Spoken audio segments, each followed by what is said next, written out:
अंग्रेजों भारत छोड़ो, इंकलाब जिंदाबाद, वंदे मातरम, जय हिंद। वो वक्त ही कुछ और था जब इस देश के हर कोने में आजादी का सूरज उगने के लिए बेताब था। लोग यही थे, जज्बा अलग था, रास्ते अलग थे, पर मंजिल एक थी। उस युग में जन्म लेने वाला हर बच्चा क्रांति की हवा में सांस ले रहा था और हर मां अपने बेटे की शहादत पर गर्व महसूस कर रही थी। कोई नरम दल में था तो कोई गरम दल में, सब क्रांति में अपना योगदान दे रहे थे। ऐसे ही वक्त में मध्य प्रदेश की माटी ने जन्म दिया एक ऐसे सपूत को जो आगे चलकर आजाद कहलाया, चंद्रशेखर आजाद। चंद्रशेखर आजाद का जन्म 23 जुलाई सन 1906 को हुआ था मध्य प्रदेश के भावरा गांव में, जो वर्तमान में अलीराजपुर जिला के अंतर्गत चंद्रशेखर आजाद नगर के नाम से जाना जाता है। उनके पिता का नाम पंडित सीताराम तिवारी था, वह मां का नाम जगदानी देवी था। चंद्रशेखर आजाद का प्रारंभिक जीवन आदिवासी बाहुल्य इलाके में हुआ था।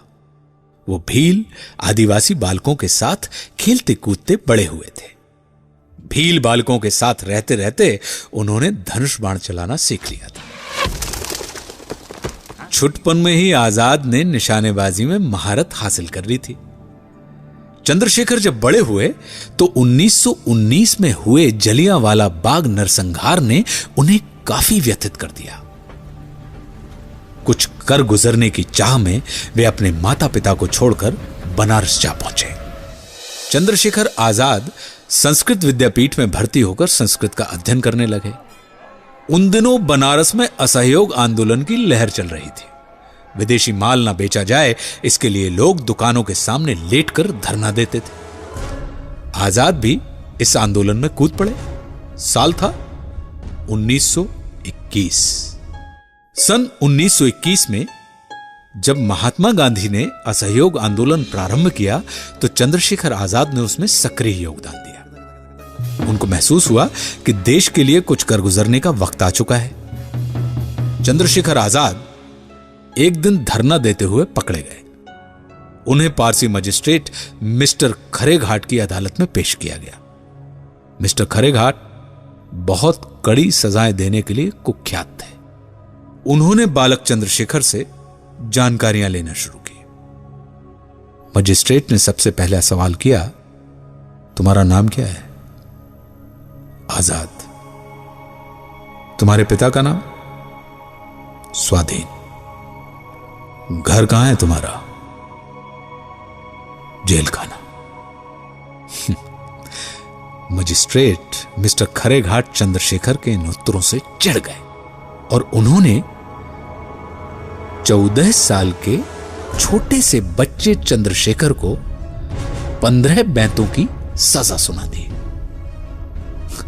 उस समय चंद्रशेखर की उम्र केवल 14 वर्ष थी। जल्लाद ने अपनी पूरी शक्ति के साथ बालक चंद्रशेखर की निर्वस्त्र देह पर बैंतों से प्रहार करना शुरू कर दिया। प्रत्येक बैंत के साथ कुछ खाल उधड़कर बाहर आ जाती, पर हर बैंत के साथ भारत माता की जय बोलते जाते। जब बैंत पूरे लगाए जा चुके तो जेल के नियमानुसार जेलर ने उनकी हथेली पर 3 पैसे रख दिए। बालक चंद्रशेखर ने वे पैसे जेलर के मुंह पर दे मारे और भागकर जेल से बाहर हो गए। इस पहली अग्नि परीक्षा में उत्तीर्ण होने के फलस्वरूप बालक चंद्रशेखर का बनारस के ज्ञानवापी मोहल्ले में नागरिक अभिनंदन किया गया। अब वो चंद्रशेखर आजाद के नाम से जाना जाने लगा। चंद्रशेखर आजाद का मन अब देश को आजाद करने के अहिंसात्मक उपायों से हटकर सशस्त्र क्रांति की ओर मुड़ गया। उस समय बनारस क्रांतिकारियों का गढ़ था। वो मनमंथनाथ गुप्त और प्रणवेश चटर्जी के संपर्क में आए और क्रांतिकारी दल के सदस्य बन गए। क्रांतिकारियों का वो दल हिंदुस्तान प्रजातंत्र संघ के नाम से जाना जाता था।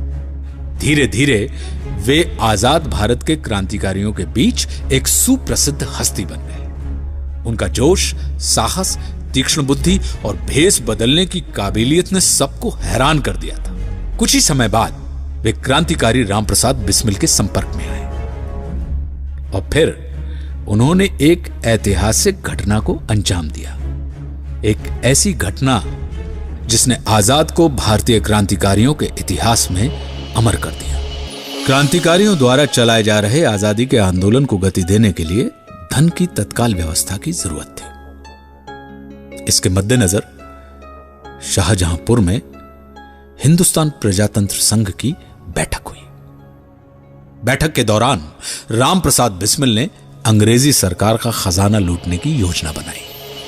योजना अनुसार दल के प्रमुख सदस्य राजेंद्रनाथ लाहिड़ी ने 9 अगस्त 1925 को लखनऊ जिले के काकोरी रेलवे स्टेशन से छूटी 8 down Saharanpur Lucknow passenger train को चेन खींचकर रोक दिया और क्रांतिकारी पंडित राम प्रसाद बिस्मिल के नेतृत्व में अशफाक उल्लाह खां, पंडित चंद्रशेखर आजाद व 6 अन्य सहयोगियों की मदद से समूची ट्रेन पर धावा बोलते हुए सरकारी खजाना लूट लिया। अंग्रेजी हुकूमत ने हिंदुस्तान प्रजातंत्र संघ पार्टी के कुल 40 क्रांतिकारियों पर सरकार के विरुद्ध सशस्त्र युद्ध छेड़ने, सरकारी खजाने को लूटने व मुसाफिरों की हत्या करने का मुकदमा चलाया, जिनमें राजेंद्रनाथ लाहिड़ी, पंडित राम प्रसाद बिस्मिल, अशफाक उल्लाह खां तथा ठाकुर रोशन सिंह को मृत्युदंड या फांसी की सजा सुनाई गई। इस मुकदमे में 16 अन्य क्रांतिकारियों को कम से कम 4 वर्ष की सजा से लेकर अधिकतम काला पानी या आजीवन कारावास तक का दंड दिया गया था, लेकिन आजाद भाग निकले और नए लोगों के साथ मिलकर एक नए क्रांतिकारी दल की स्थापना करने में जुट गए। इसी दौरान उनकी मुलाकात हुई शहीद आजम भगत सिंह से। 1928 में भगत सिंह ने अपनी पार्टी नौजवान भारत सभा का चंद्रशेखर आजाद की पार्टी हिंदुस्तान रिपब्लिकन एसोसिएशन में विलय कर दिया और उसे एक नया नाम दिया, हिंदुस्तान सोशलिस्ट रिपब्लिकन एसोसिएशन। 1928 में साइमन कमीशन के बहिष्कार के लिए भयानक प्रदर्शन हुए। इन प्रदर्शनों में भाग लेने वालों पर अंग्रेजी शासन ने लाठीचार्ज भी किया। इसी लाठीचार्ज से आहत होकर लाला लाजपत राय की मृत्यु हो गई और लाला लाजपत राय की मृत्यु ने क्रांतिकारियों पर गहरा असर डाला। भगत सिंह और राजगुरु लाहौर कोतवाली के सामने व्यस्त मुद्रा में टहलने लगे। इधर जयगोपाल अपनी साइकिल को लेकर ऐसे बैठ गए थे जैसे वो खराब हो गई हो। गोपाल के इशारे पर दोनों सचेत हो गए और यहां चंद्रशेखर आजाद पास के डीएवी स्कूल की 4 दीवारी के पास छिपकर घटना को अंजाम देने में रक्षक का काम कर रहे थे।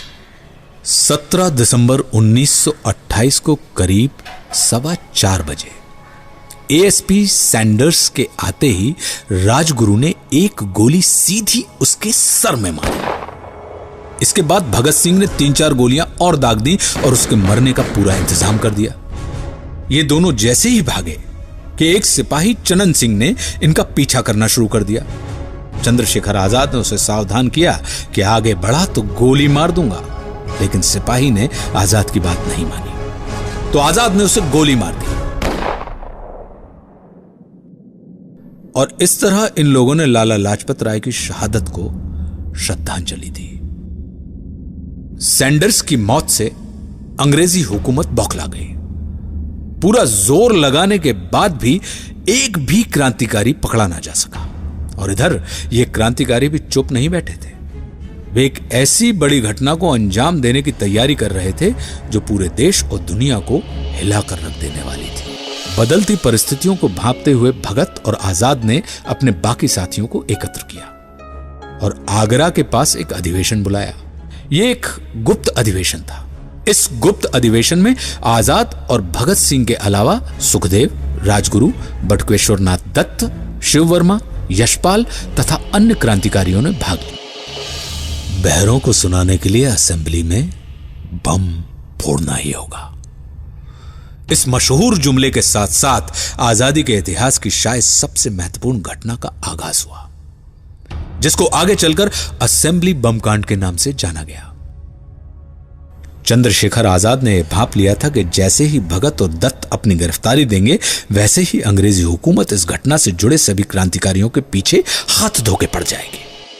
8 अप्रैल 1929 को केंद्रीय असेंबली में भगत और दत्त ने एक ऐसे स्थान पर बम फेंका जहां पर कोई मौजूद नहीं था।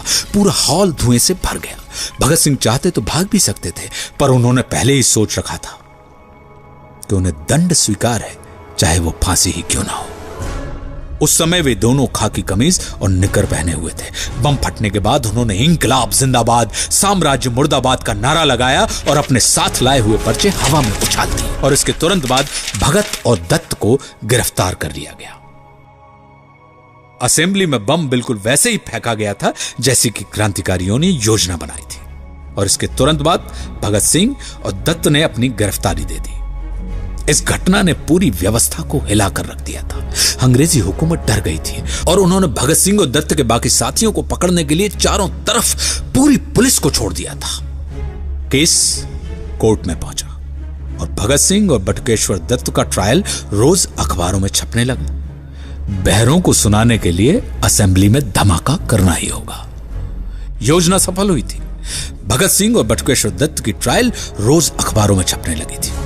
पूरा देश क्रांति की खबरों से पट गया था। चंद्रशेखर आजाद ने मृत्युदंड पाए तीनों प्रमुख क्रांतिकारियों भगत सिंह, राजगुरु व सुखदेव की सजा कम कराने का काफी प्रयास किया। वे उत्तर प्रदेश के हरदोई में गणेश शंकर विद्यार्थी से मिले। विद्यार्थी से परामर्श कर चंद्रशेखर आजाद इलाहाबाद आए। आजाद अपनी साइकिल पर बैठकर अल्फ्रेड पार्क की ओर चल दिए। अल्फ्रेड पार्क में वे अपने मित्र सुखदेव राज से मंत्रणा कर ही रहे थे कि तभी सीआईडी का एसएसपी नॉट बाबर वहां आ पहुंचा और उसके पीछे पीछे भारी संख्या में कर्नलगंज थाने से पुलिस फोर्स भी आ गई। दोनों तरफ से भयंकर गोलाबारी शुरू हो गई। आजाद इस गोलाबारी के लिए तैयार नहीं थे। उनके पास गोलियां निश्चित संख्या में थी, लेकिन अंग्रेजी हुकूमत की फौज अनगिनत थी। आजाद ने मन ही मन फैसला किया कि मैं अपनी एक भी गोली को बर्बाद नहीं होने दूंगा और वे चुन चुन कर फिरंगियों पर निशाना साधने लगे। उनकी पिस्तौल से निकली हर गोली अंग्रेजी सिपाही के लिए मौत का पैगाम हो रही थी। अब आजाद के पास मात्र एक गोली बची थी और उन्होंने फैसला किया कि वे अपनी इस अंतिम गोली को भी बेकार नहीं जाने देंगे और अपनी पिस्तौल को अपनी गन पट्टी पर रखकर जोर से भारत मां की जय का सिंहनाद किया और ललकार कर कहा कि मैं आजाद था, आजाद हूं और आजाद रहूंगा। कहकर उन्होंने पिस्तौल का घोड़ा दबा दिया और चंद्रशेखर अब सदैव के लिए आजाद हो गया था। आजाद की दहशत का आलम यह था कि सुपरिंटेंडेंट नॉट बाबर उनकी मृत्यु के आधा घंटे बाद भी आजाद की मृतदेह के पास फटकने का साहस नहीं कर पा रहा था। यह दुखद घटना 27 फरवरी 1931 के दिन घटित हुई और हमेशा के लिए इतिहास में दर्ज हो गई। पुलिस ने बिना किसी को इसकी सूचना दिए चंद्रशेखर आजाद का अंतिम संस्कार कर दिया। जैसे ही आजाद के बलिदान की खबर जनता को लगी कि सारा इलाहाबाद अल्फ्रेड पार्क में उमड़ पड़ा, जिस वृक्ष के नीचे आजाद शहीद हुए थे। लोग उस वृक्ष की पूजा करने लगे। वृक्ष के तने के इर्द गिर्द झंडियां बांधी गईं। लोग इस स्थान की माटी को कपड़ों में, शीशियों में भरकर अपने साथ अपने घर ले जाने लगे। समूचे शहर में आजाद के बलिदान की खबर ने जबरदस्त तनाव पैदा कर दिया था। शाम होते होते सरकारी प्रतिष्ठानों पर हमले होने लगे। लोग सड़कों पर आ गए। बाद में शाम के वक्त लोगों का हुजूम पुरुषोत्तम दास टंडन के नेतृत्व में इलाहाबाद के रसूलाबाद शमशान घाट पर पहुंचा। अगले दिन आजाद की अस्थियां चुनकर युवकों का एक जुलूस निकाला गया। इस जुलूस में इतनी ज्यादा भीड़ थी कि इलाहाबाद की मुख्य सड़कों पर जाम लग गया। ऐसा लग रहा था जैसे इलाहाबाद की जनता के रूप में सारा हिंदुस्तान अपने सपूत को अंतिम विदाई देने के लिए उमड़ पड़ा हो। जुलूस के बाद सभा हुई। सभा को शचीन्द्रनाथ सन्याल की पत्नी प्रतिभा सन्याल ने संबोधित करते हुए कहा, जैसे बंगाल में खुदीराम बोस के बलिदान के बाद उनकी राख को लोगों ने घर में रखकर सम्मानित किया, वैसे ही आजाद का भी सम्मान होगा। आजाद को भी वही सम्मान मिलेगा। और इस तरह चंद्रशेखर आजाद इस देश के क्रांतिकारियों के इतिहास में एक ध्रुव तारा बनकर हमेशा के लिए अमर हो गए।